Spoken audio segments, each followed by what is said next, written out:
400,020,069.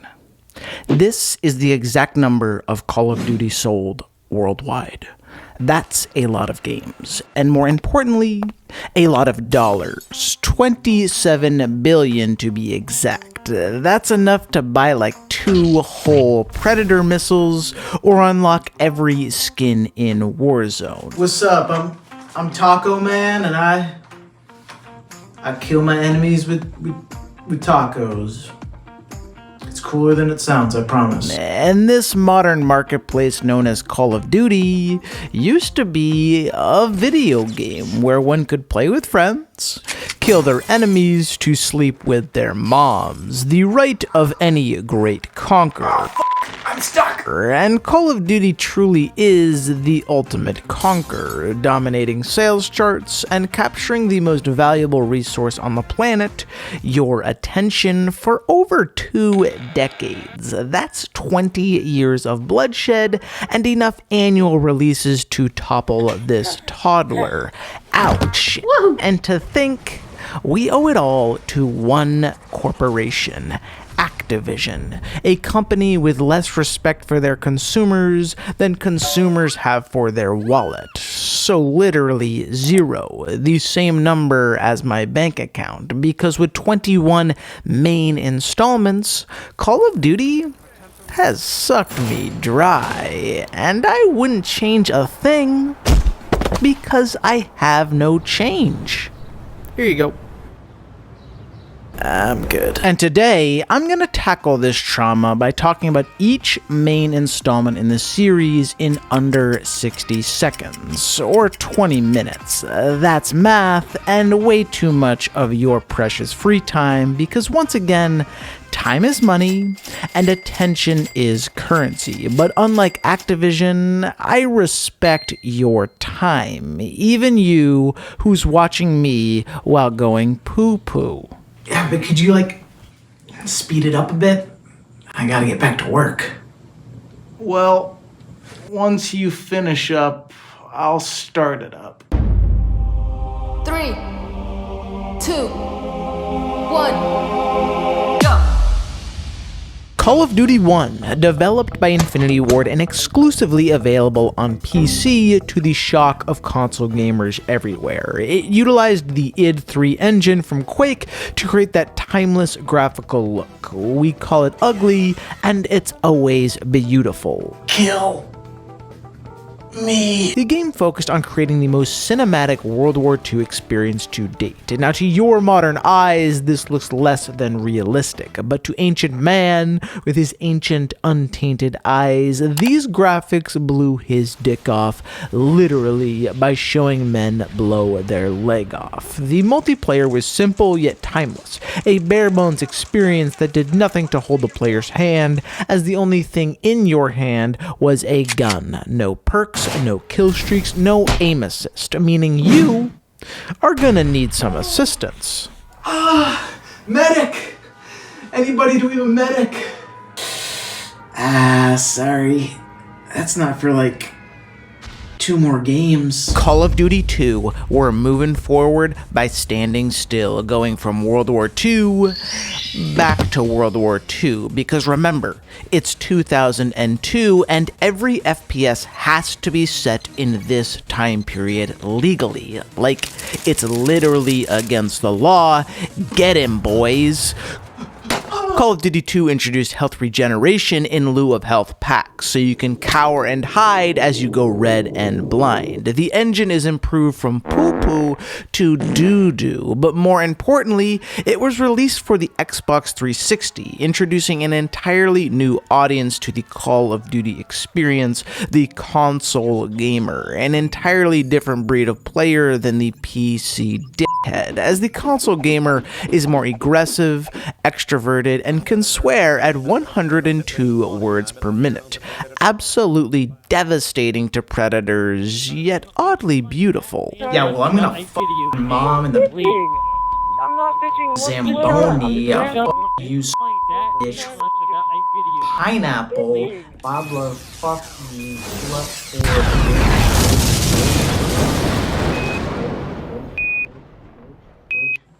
Is there something on my face?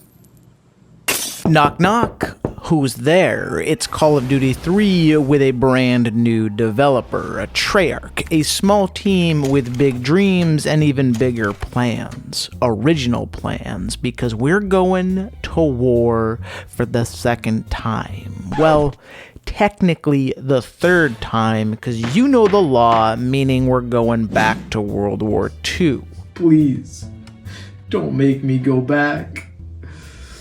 I lost that leg I shot. Call of Duty 3 marked a few major changes for the series beyond advancements in graphics. It featured larger maps, more game modes, and more complexity with tanks and vehicles as opposed to the bare-bones multiplayer experience of Call of Duty 1. Unique classes were introduced, giving you specific abilities. You can be infantry, you can be a scout, you can even be a medic. Finally. I'm gonna heal my foot now. Oh.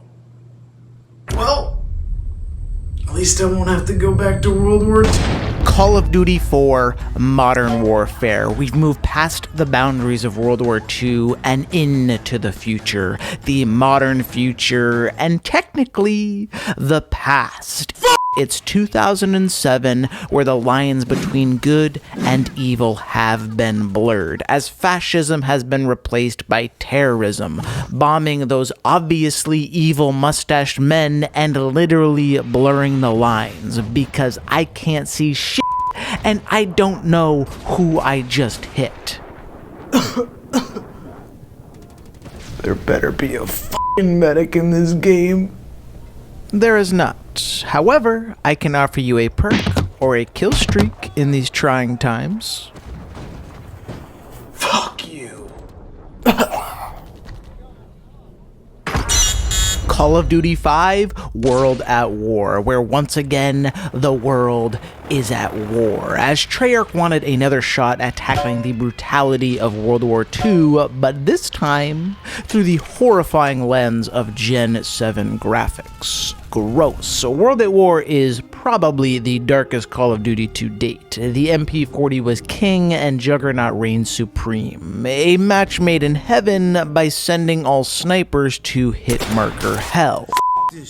And speaking of hell, World at War introduced hell on Earth with zombies. It was simple, yet complex, as both noobs, boobs, and pros could coexist and battle for their lives side by side. Brothers in bloodshed. They may survive 1 round, they may survive 10 rounds, and if you're really unlucky, you'll survive 1,000 rounds, meaning you've lasted long enough in-game to die in real life.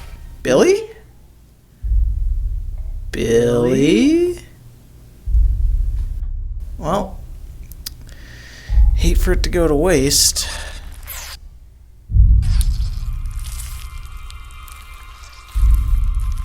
Tastes like chicken. Call of Duty 6 Modern Warfare 2. This is where everything changed. See, up to this point, Call of Duty was a popular game, but MW2 took this franchise and launched it into the stratosphere. A rocket with one destination, your living room. Karma is a bitch. Modern Warfare 2 took everything COD 4 introduced and dumped gasoline on it, sending this baby out of your living room and into the moon, abiding by the age-old developer tactic of, if everything is broken, nothing is broken. As perks, now have pro perks, instead of 1 primary weapon, and now you have 2, and instead of 2 noob tubes, you got 1-man army, which will kill you so much in-game that you'll want to die out of game. Well, at least I have painkiller.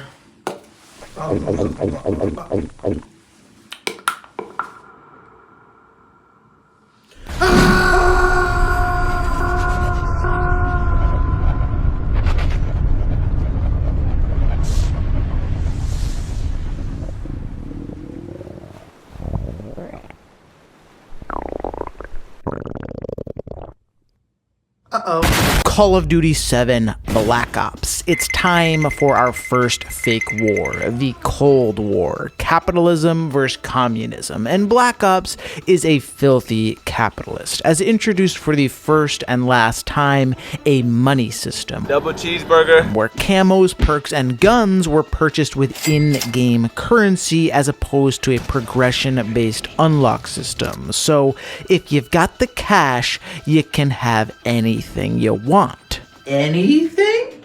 Anything. Okay, maybe not anything. And this marketplace enabled wager matches so you can develop gambling addiction alongside your Call of Duty addiction. Two addictions equals no addictions. They cancel each other out. It's math. And Black Ops introduced arguably the most legendary Call of Duty map of all time, Nuketown, which will be in every Call of Duty till we're nuked in 2023.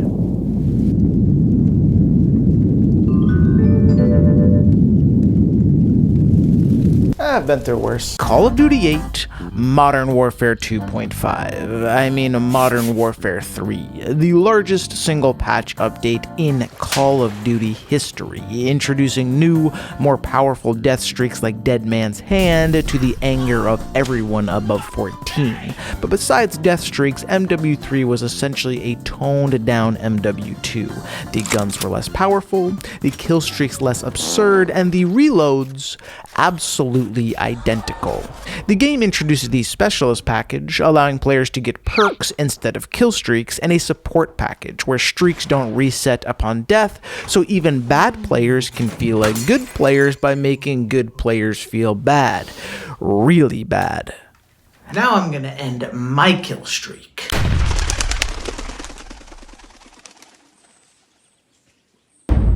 God damn it.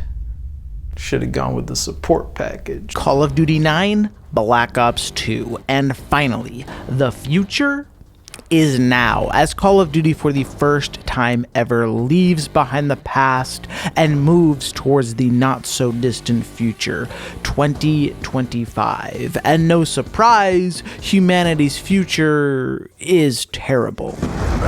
What you're seeing is advanced warfare. Black Ops 2 created the Pick 10 system, which cranked custom class customization from a 5 to a 10. Oh shit, that's 11. Black Ops 2 Zombies introduced a whole new layer of complexity with Transit, a massive map with various interconnected maps inside of it. It's mapception, and it's very confusing, as the only way to navigate to and from locations is through the use of this bizarre, futuristic transportation system called a bus. And like the future, it sucks. Hey man, I don't have any money for the bus. Can I get on?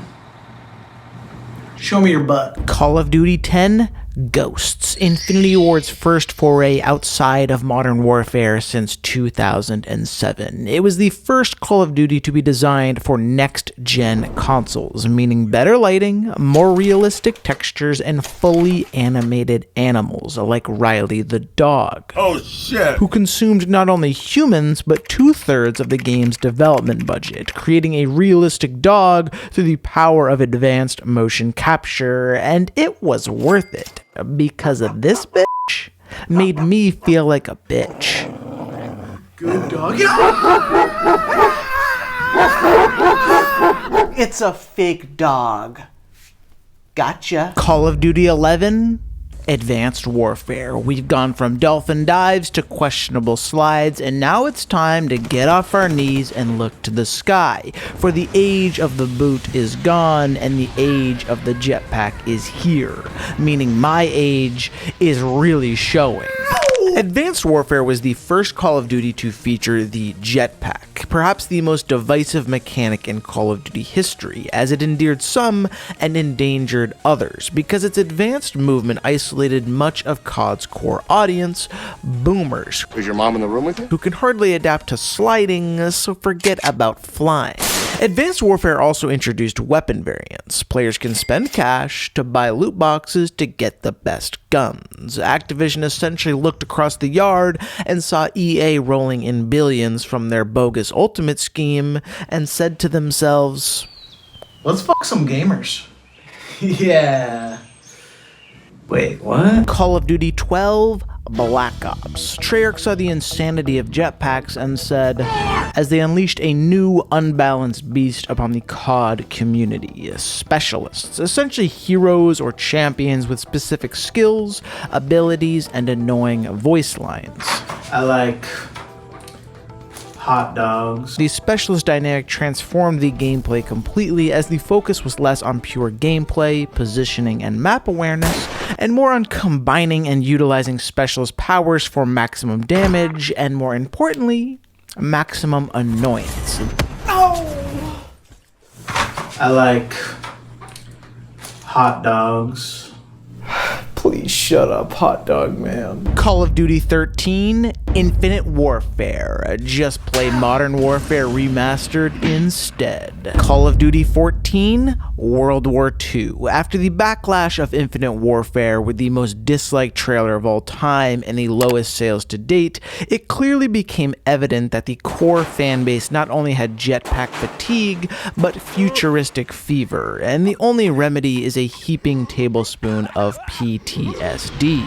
What kind of place is this? Because we're going back to World War II, but this time with the power of next-gen motion capture to really capture the horrors of World War II with its tanks, automatic weapons, and cheat codes. And these graphical advancements literally allowed the war to be shown in a new light.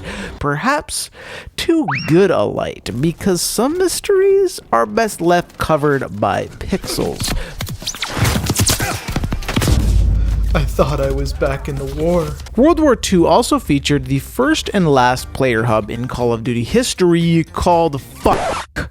I'm borrowing the Infinite Warfare time. It was called Headquarters, where players could exploit glitches, 1v1, and most importantly, buy lots of loot boxes in front of their friends to make the poor ones feel bad, dominating them on the battlefield, the microphone, and of course the marketplace, the three components of any happy life, because keeping up with the Joneses is the only thing keeping my ego up.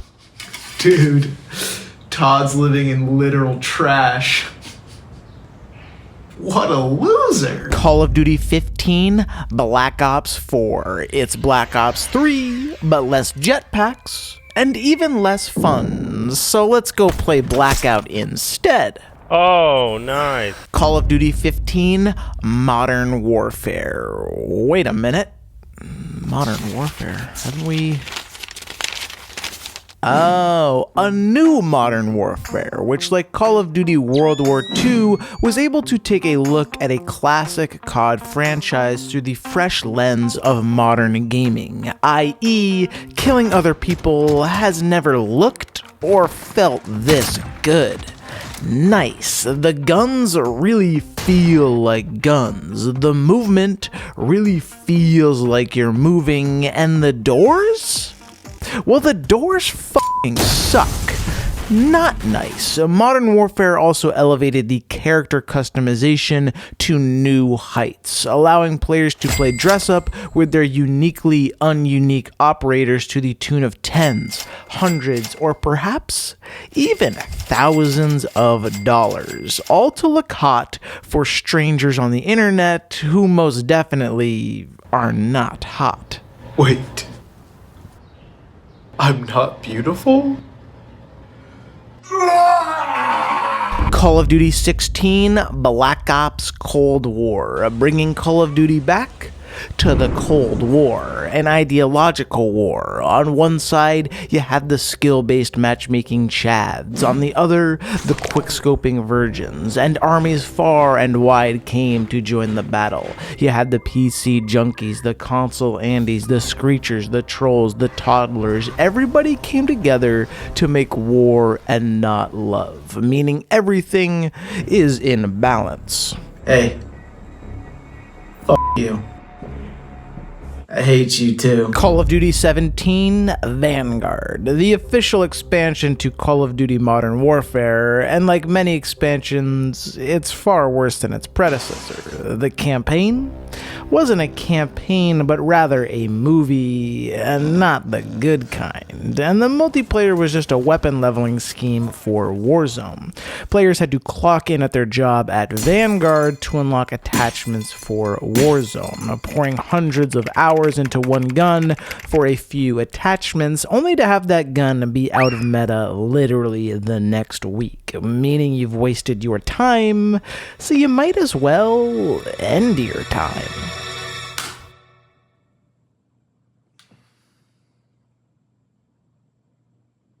Oh, I haven't unlocked the banana yet. Call of Duty 18, Modern Warfare 2, the latest installment in the Call of Duty franchise that somehow has the worst UI in the Call of Duty franchise. What the? Modern Warfare 2 also saw the return of the all-consuming operator and their kryptonite, the all-powerful door. Modern Warfare 2 also made some bold changes, revamping the perk system from immediate gratification to ghosting your ability to use Ghost, and also introducing family weapon trees to reduce the weapon grind, as now you can level multiple guns at once, meaning you can spend less time dying to sweaty tryhards and more time not playing Warzone 2, cause gross. Call of Duty .5, Cod Mobile.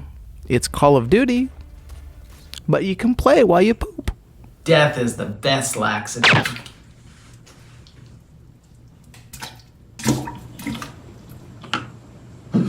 I had to poop really bad.